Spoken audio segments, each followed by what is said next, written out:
Robert Spalding. He's a senior fellow at the Hudson Institute. Robert, really great to have you with us.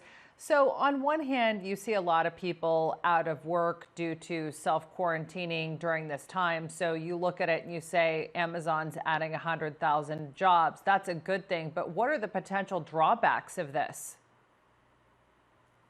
Well, I mean, I think one of the challenges has been the decline in local retailers around the country.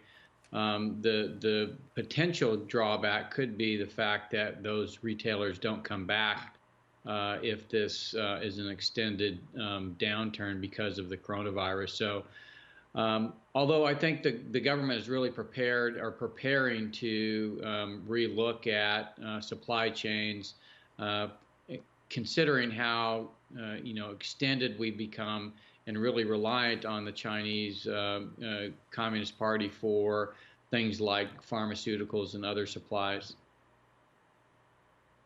You bring up a really good point. This entire crisis and this outbreak in the United States has highlighted the fact that a lot of the items that we need here in the United States are not made here.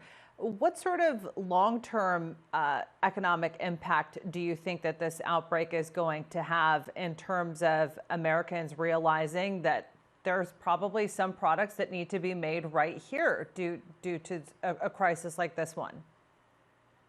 Well, I know that the administration has a number of programs in the pipeline that are going to work to restore the ability to source our pharmaceuticals and other critical products here in the United States. So I think the decoupling that began with the trade war is actually being accelerated now because of the coronavirus.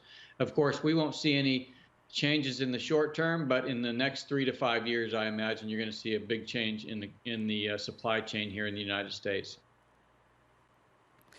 You cover a lot of economic and also sort of the national security aspect of this whole entire crisis.